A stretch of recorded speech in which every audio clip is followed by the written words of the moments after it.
A great regular season for Oregon in 2024, followed by a very disappointing finish. We're going to take a look at the 2025 schedule and see if we should expect similar results this season. I'll also give you a projected record. And if you're an Oregon fan, make sure you check out the Oregon channel, The Voice of College Football.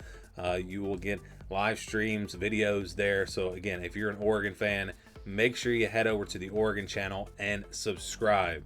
Oregon's schedule in 2024 did turn out to be one of the easier schedules, I would say, in the Big Ten. I think it definitely helped them to get to that 12-0 mark in the regular season and get to the Big Ten championship. Of course, they did play Ohio State, but they avoided, at least in the regular season, they avoided Penn State. They avoided Indiana. Of course, who knew Indiana was even going to be that good? We thought, having to play Michigan was going to be a tougher game. But yeah, it didn't go exactly like we expected. Before we get to we'll break down the schedule. Let's just look at the whole thing here. So this is the full schedule here, starting with Montana State, ending with Washington. But yeah, let's get into the breakdown here, starting with the non-conference. They will play Montana State, Oklahoma State, and Oregon State. So you're playing, Oklahoma State, who is a Power 4 team. Not good last year, but with Mike Gundy, you never know. They could turn things around. That could be somewhat of a game. We'll see. Again, I don't know how good Oklahoma State's really going to be at this point. Oregon State, rivalry game, a team that was in the Power 4 or in the Power 5 when there was Power 5, of course, now in the Pac 2 or whatever you want to call it. So that, you do have two pretty decent programs there, but let's be honest, those should be pretty easy wins for this Oregon football team. So let's go to the home and away now. You look at the home schedule. All three non-conference games are at home. They will get Indiana, Wisconsin, Minnesota, and USC at home. So you like the home schedule here. You feel good about those games. Now, Indiana, that's an interesting one. I don't know if this Indiana team is going to be able to repeat what they did last year or if they will kind of fall off. So, yeah, that's an interesting game there. But, yeah, Wisconsin, Minnesota, USC, you really like Oregon's chances at home in those games. Really, it would be a pretty big disappointment if this team loses a game at home. You look at the road schedule, though, it's not horrible. You've got Northwestern on the road. They should be a fairly easy win for this Oregon team. Penn State on the road is going to be tough, though. That is going to be a very difficult game. Penn State might be one of the top two teams in the country in 2025, so that's a really, really tough game. In fact, if I'm looking at the Big Ten, the game that I don't want to have to play is on the road at Penn State because it might be the best team in the Big Ten, plus it's on the road. So that's going to be a really tough one.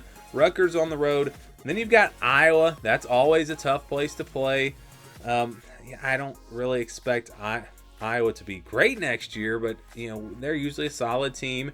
And again, playing on the road, that one could be a little bit tricky. And Washington on the road, that one could be a little bit tricky as well.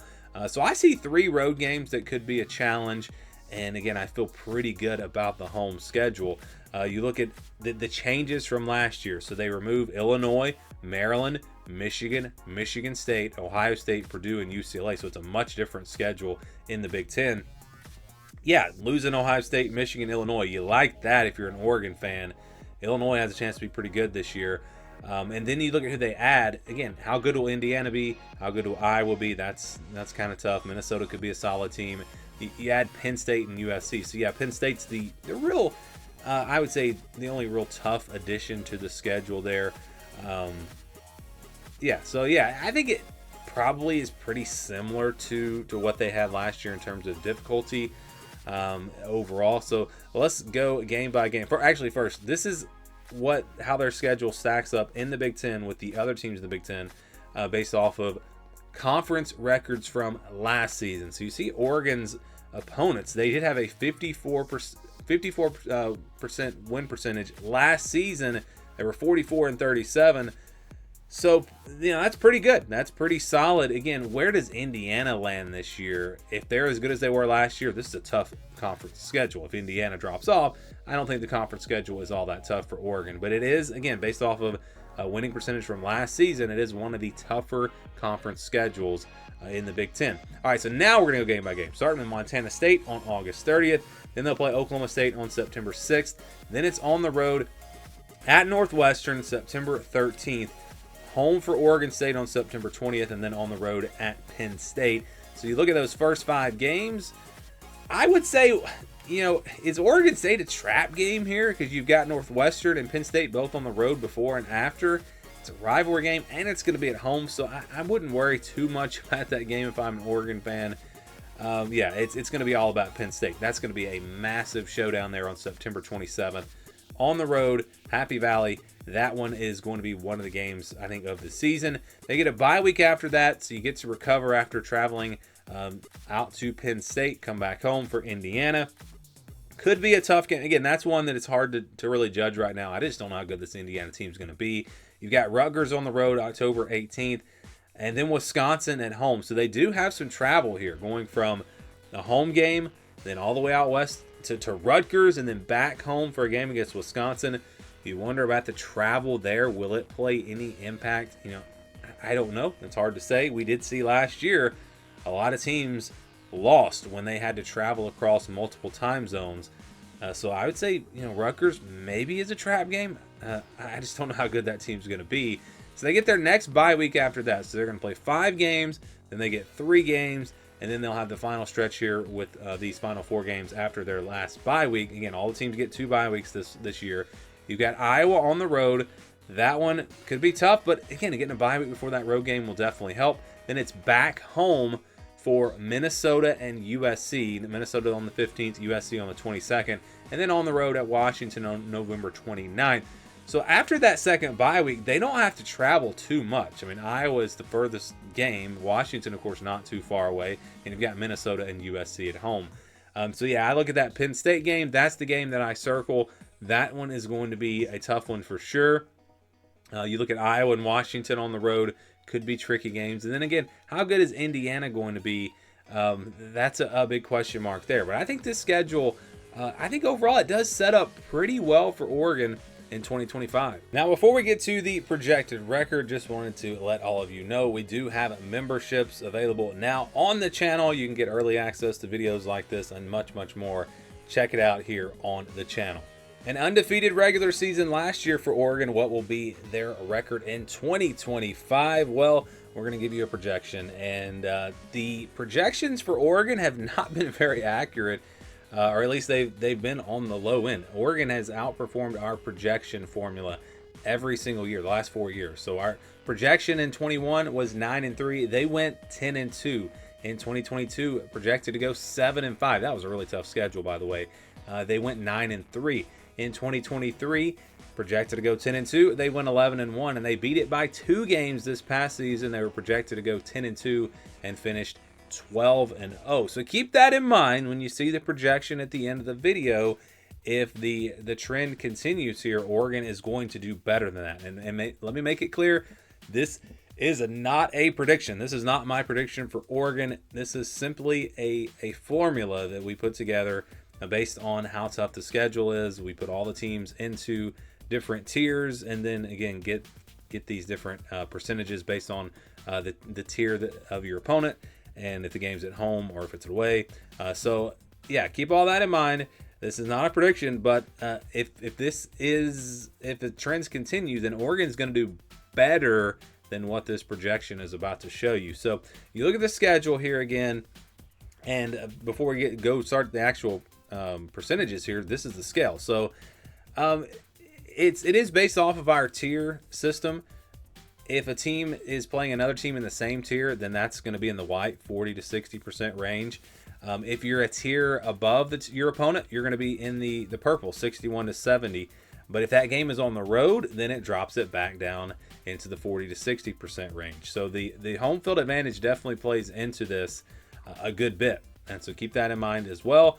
And I kind of in the past have looked at this like if it's a 40 to 60% game, then that's a game where I think the spread is going to be like 3, 4, 5 points, something like that. If it's 60 to 71, then it's probably going to be more like a touchdown, 7, 8, 9 points.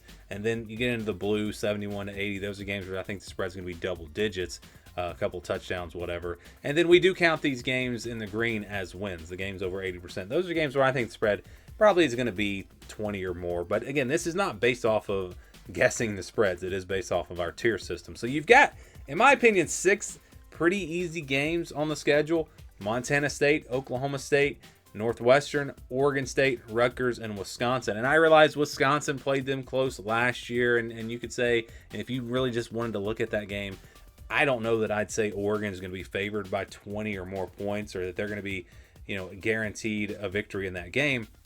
But again, it is based off of our tier. So Oregon is just in a much higher tier than Wisconsin, and that game is at home. So you put all that together, and it does come into the green. So again, these games are going to be counted as wins when we do the math at the end. So 6 wins for Oregon.